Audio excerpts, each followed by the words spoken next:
kuari maya jelema cinta jasa ka awewe, masya Allah, menang ngarayu-rayu nyana, tidak ada duanya engkau di dunia, mbal.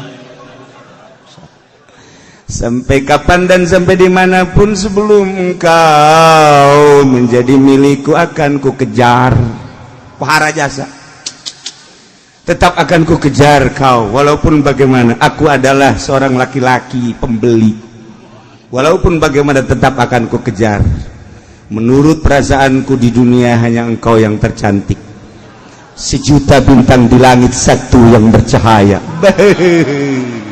Pohara jasa. Ya Allah, akhirnya langsung nyanadaikeun ku terima cintamu. Masya Allah, bahagia jasa pohar. Ya Allah, akan kujaga engkau, jangan pun ada orang jahat nyamuk andai kata, akan kutepak. Tidak boleh terluka dirimu, lebih-lebih hatimu. Aku merasa sejuk ketika aku melihat wajahmu di tengah matahari yang ereng-erengan.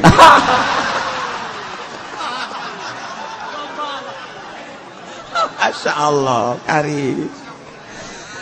Akhirnya lalakina menyintai kawawedawan agak gitu kena saling menyintai. Tapi ngaranna ge lalaki mah gombal, neuleuh awewe anu leuwih geulis deui, padahal mah bobogan geus sataun 2 tahun.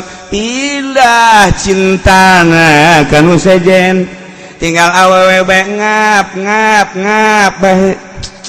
Masya Allah, surga yang kau janjikan, neraka yang kau berikan. Manis yang kau janjikan tapi pahit yang kurasakan. Oh, pohara jasa. Dulu kau berlutut di kakiku untuk mendapatkan cintaku hingga terbuka hati-hatiku, pintu hati.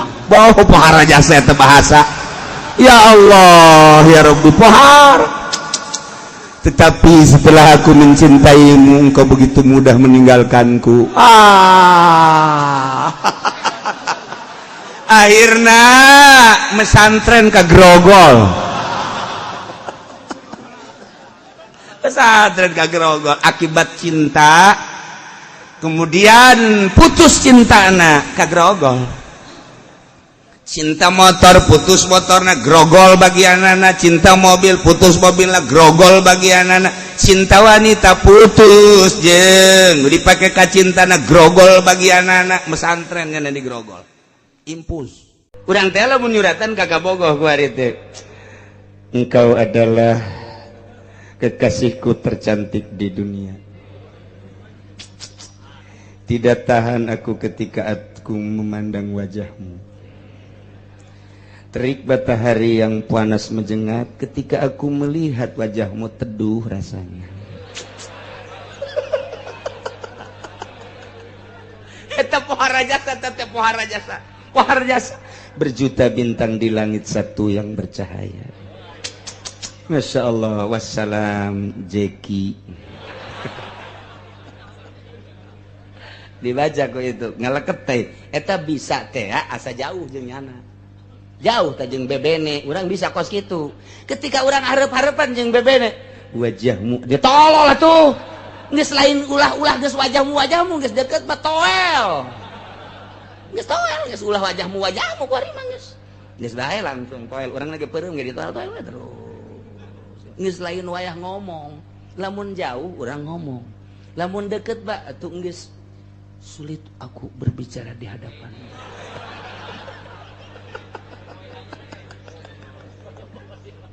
Tidak ada yang dapat kukatakan isi hatiku.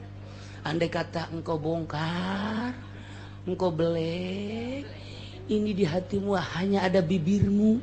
Waduh, suara jasa panetan. Oh, nislah tidak ada kata-kata yang patut diucapkan di hadapanmu kecuali hanya ragapan-ragapan. Ya keur carita jauh mah urang bisa jeung surat, deket mah teu bisa. Entah bisa orang dijauh mah dijauh santri kayak kukala sok kadenge. Halo, Sarwiti I love you. Coba deketkeun ta awewena. Tek ceuli datang ka bisa. Aku cinta padamu. Wow, galedeg sing geleger. Moal bisa. Tak ieu ge ka Allah, nu jauh bisa. Alhamdulillahirabbil alamin. Terjemahkeun ku hate. Terus Ar-Rahmanir Rahim Maliki Yaumiddin terjemahkeun ku hate jauh jeung Allah. Masih jauh. Amun deket mah sia naonan cek Allah. Atuh aing aya di diri sia sih. Sia make jeung alhamdulillahan. Allahu akbar. Atuh geus nyawa aing akbar ku sia kunaon disebut. Atuh kumaha atuh? Atuh lah disebut atuh sia aing geus aya di dinya. Mentak salat lagi beda.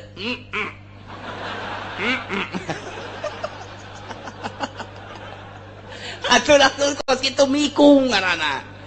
Mantak tetep syariat dan syariat ngan geus liwat ti syariat alamna kuali geus alam tariqah geus salat lagi geus lain deui asa aya Allah Allahu akbar geus lain Allah nu maha agung geus hese eta mah hese diterjemahkeun heula sebab salat perasaan kamari keur di syariat nyana Allah yang maha besar subhana rabbiyal azim wa bihamdihi maha suci Tuhanku yang maha agung eta mah terjemahan ketika jauh jeung Allah pasti kos kitu ketika geus deket jasa jeung Allah wa nahnu aqrabu min hablil warid asa kadeuleu Allah teh kamari mah asa dideuleukeun kamari mah asa neuleu aya asa dideuleukeun mah jauh keneh ieu asa neuleu ka Allah teh deuleu ka Allah emang deuleu ka Allah kumaha apa aya asma sifatna ayeuna lezatna mangke urang edan moal kuat Kangjeng Nabi Musa ge neuk neuleuh Gusti Allah di Gunung Tursina eta teh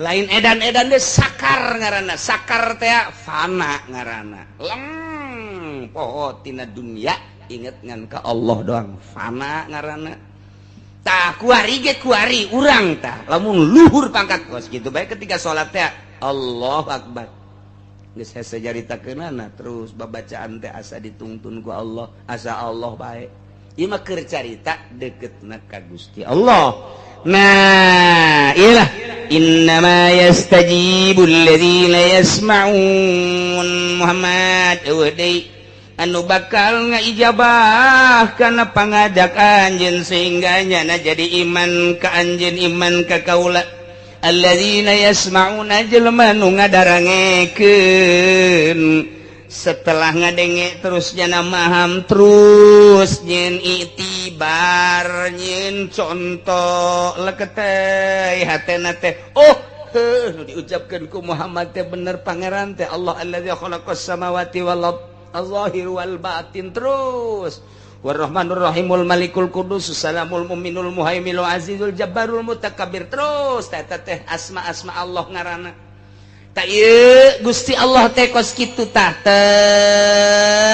oh bener Muhammad teh diutus ku Gusti Allah jadi rasul Allah lantaran dibere mukjizat bentukna Al-Qur'an digawe naon belajar henteu sakola henteu masantren henteu guguru henteu ngaguru henteu tapi ternyata bisa lamun lain mukjizat moal bisa nu mantak mukjizat teh sambarangan teu sakabeh jelema bisa maca Al-Qur'anul Karim teu sakabeh jelema dibere mampu maca mukjizat teu sakabeh jelema bisa mampu nerangkeun mukjizat teu sakabeh jelema ngajelaskeun mukjizat bisa lantaran eta mah jelema pilihan Allah nah ieu mukjizat teh lamun urang ngadengekeun urayan Al-Qur'an leket hate al-mujiz teh hartina ngapeskeun urang jawara geledegan ngadenge urayan Al-Qur'an eueuh nanaonan horeng awak aing janu gagah mah Gusti Allah janu hebat mah Gusti Allah nu maha kawasa mah Gusti Allah aing gagah sote di lapangan ku batur di jawara-jawara horeng aing inget kana kagagahan Allah mah atuh aing meureunana ieu mah jadi kerak neraka leket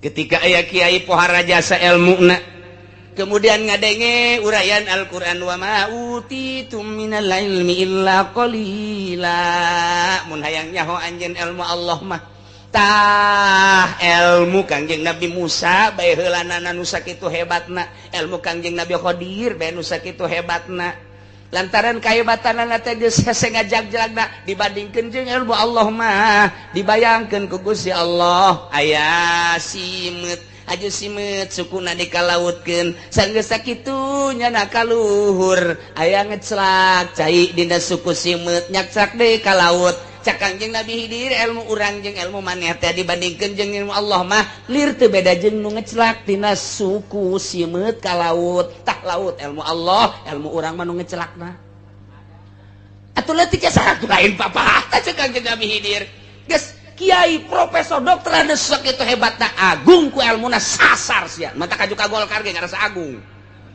eta lain dibawa tawadu ka Gusti Allah jatuh daya tuh bae ku batur di kiai-kiai Gusti kudu di kiai-kiai ku batur di buya-buya ih banyak di buya-buya teu meujeuhna Gusti abdi mah di abah-abah atuh abah mah dukun beureung ka dituna lemah di hareupeun Allah wa ma utitu minal ilmi illa qalila endek daon di hareupeun Allah nu dibanggakeun endek naon di hareupeun Allah nu disombongkeun gagah tandingan Gusti Allah ilmu tandingan Gusti Allah orang-orang mah abid orang-orang mah makhluk dibere kieu teh nang Allah nang saha eta tanya hok kitu Al-Qur'anul Karim al-mujiz Quran ngapeskeun ka setiap jelema saha bae lamun dek aya uraian Al-Quran